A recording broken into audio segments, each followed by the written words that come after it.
The SEO Mouse crawl through the SEO Mouse Pro web app, also very useful when you're looking at a new site. And we sort of built a bunch of features in there that we wish Google Webmaster Tools kept track of, but they don't. And so some of those features are included in the SEO Mouse crawl, including things like 302s, for example, some thin content stuff.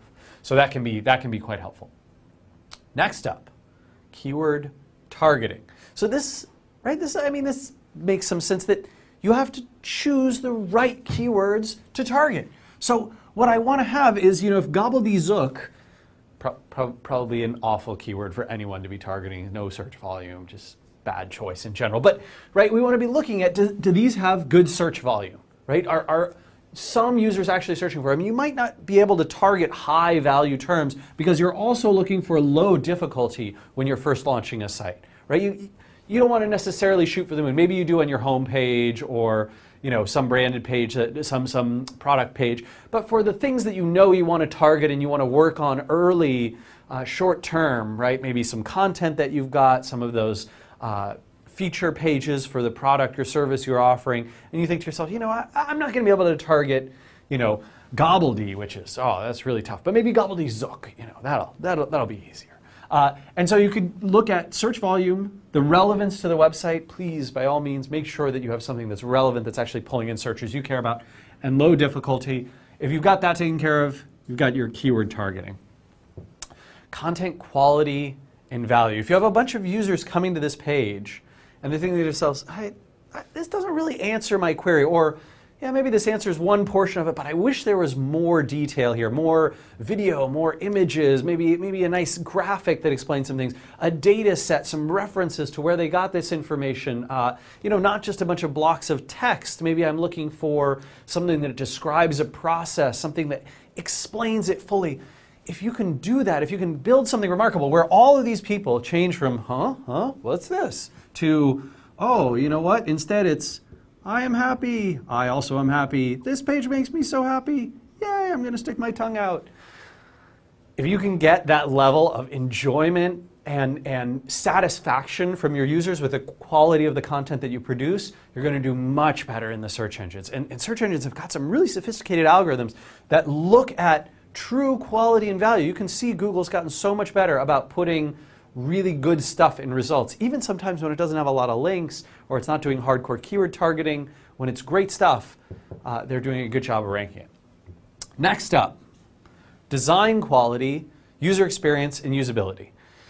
This is tough. Unless you have a professional designer, you have a professional design background, you almost certainly need to hire someone or go with a very simple, basic design that's very user-friendly, that when you survey your friends, survey people in your industry, survey people in your company, survey people in your ecosystem, that they go, yeah, this looks really good. I'm very happy with the design. Maybe I'm only giving it a 6 out of 10 in terms of beauty, but an 8 out of 10 in terms of usability. I understand the content of the site. It's easy for me to find things and they flow. There's really no point in ranking unless you're nailing these two, because you're not going to get many more customers. People are just going to be frustrated by the website. There's a few tools you can use on the web to test these out. So 5-second test, Feedback Army, Silverback app, all of these are potentially useful for checking the usability, user experience of the site. Social account setup. Because social and SEO are coming together like never before, right? Google is showing +1s and things that people share by default in the search engine rankings. Bing is showing all the stuff that's been shared on Facebook and they're putting it above the rest of the content. Really, really pays to be in social. And social signals help search engines better understand or better rank things, as well as having this nice second order effect on user and usage data, on branding, on the impact of people seeing those sites through social sharing and potentially linking to them. So social account setup, at the very least, you probably want to have these 4: Facebook, Twitter, LinkedIn, and Google+, right? All of those have got, Google+ is only about 25 million, but it's growing very fast. LinkedIn, Twitter, Facebook are all over 150 million users right now. I think Twitter's at 200 million, Facebook's at 750 million. So at least have your pages set up for those. Make sure the account experience is the same across them, using the same photos, same branding, same description, so people get a good sense when they see you in the social world. And you probably want to start setting something up to be monitoring and tracking these. You might want to sign up for something like a bit.ly I used to really recommend PostRank, but unfortunately they don't track Facebook since Google bought them anymore, so it's a little more frustrating. The SEO Moz web app will start to track these for you pretty soon.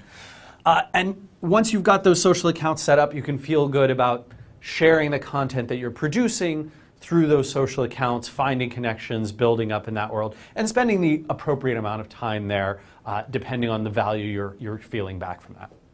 Next up, link building. And this is where I know a lot of people get sort of off to the wrong start, and it's incredibly hard to recover. I actually just got an email in my inbox before we started doing Whiteboard Friday from someone who had started a new website, and he's like, I got these 300 links, and now I'm not ranking anymore. I was doing great last week. For the first 6 weeks after my launch, I was ranking great. And I started just a quick look at the backlinks, and I went, oh no. I think, this person really went down the route of, I'm going to get a bunch of low quality, easy to acquire links. And for a new site in particular, it's so dangerous because Google is just really on top of throwing people out of the index or penalizing them very heavily when their link profile looks really scummy. And when you don't have any trustworthy quality signals to boost you up, that's when low quality links can hurt the most. So, good things to do. Start with your business contacts and your customers.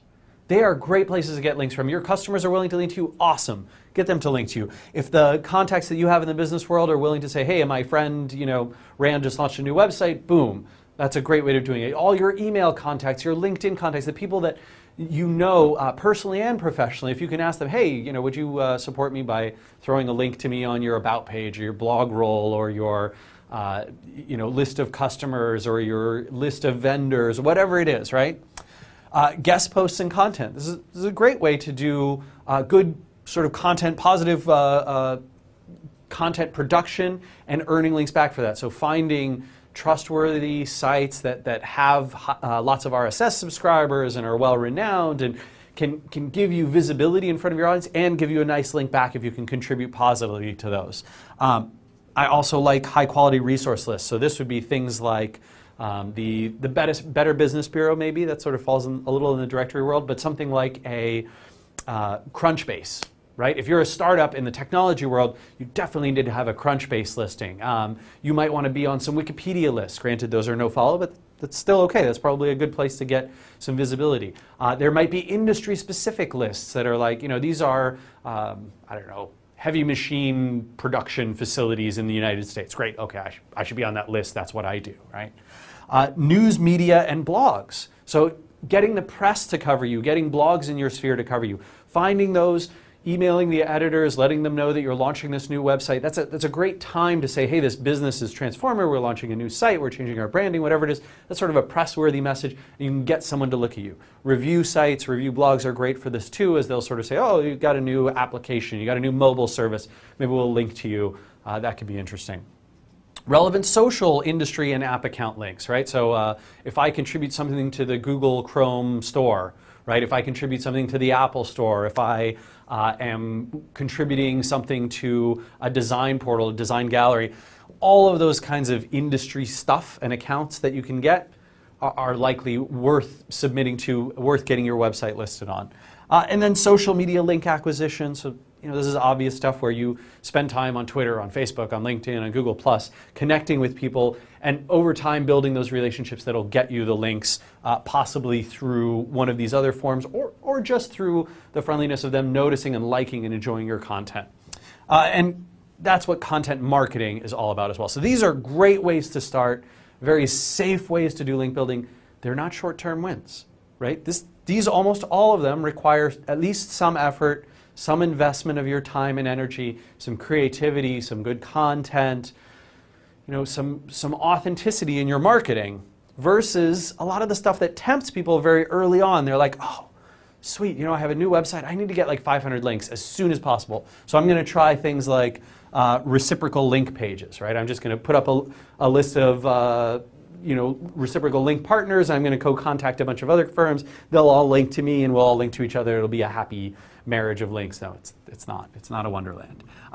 Low quality directories, right? You search for SEO friendly directory. If it shows up on that list, chances are, even in Google, right? Like Google is showing you a bunch of bad stuff. Someone was asking me recently on email, they said, hey, I really need some examples of sites that have done manipulative link building. I was like, oh, it's so easy. Search for SEO-friendly directory and look at who's paid to be listed in those directories. They almost all have spammy, manipulative link profiles. And it's funny because you go to those, and I don't know why people don't do this, but try searching for the brand names that come up in those lists. None of them rank for their own brand name. Well, why is that? Like, clearly they're killing themselves with these terrible, terrible links, right? So low quality directories, really avoid that. Article marketing or article spinning, I talked about that a few weeks ago on Whiteboard Friday. Also a practice I would strongly recommend you avoid, especially, I know it can work. I know there's people for whom it does work, but especially early on, it can just kill you. It really can get you banned or penalized out of the engines, and you just won't rank anywhere if your link profile starts out spammy. Paid links is another obvious one. Forums, open forum spam, so kind of going across the web, oh, look, here's a guest book that's open, forgot to put no follow, I'm going to leave a link there. Oh, here, look, it's a forum that accepts, registration, and they forgot to close their no follow off. Anyone can leave a link. Even things like do follow blogs, right? Do follow blog comments. Man, it's really risky. Because they're linking to bad places a lot of the time, and it's usually manipulative people who have no intent to create something of value for the search engines. They're merely trying to manipulate their rankings. And whenever you have a tactic like that, it attracts people who have nasty websites, and then Google looks at those and goes, okay, they're linking to a bunch of nasty sites. Well, I don't want to count those links, or maybe I'm even going to penalize some of the people that they're linking to. That really sucks. And then link farms, right, which is essentially setting up all these different systems of links that point to each other across tons of domains that are completely artificial, that link for no human reason or no discernible human reason, and are merely meant to manipulate the engines. This type of stuff is very, very dangerous when you're early on. If you've already built up a good collection of these types of links, you're much safer. But you do have some risk in those first 3, 6, 9 months after you've launched a new site around doing wrong things on the link building front and getting yourself into a situation where you're penalized. And we see a ton of that through SEO Moz Q&A. I get it in email. You see it on the web all the time. So be cautious around that. And hopefully this checklist will help you get your site to a nice established place, and you can keep doing some great marketing and eventually win the internet. I wish you good luck with your new website. Thanks so much. Thanks for watching. See you again next week for another edition of Whiteboard Friday. Take care.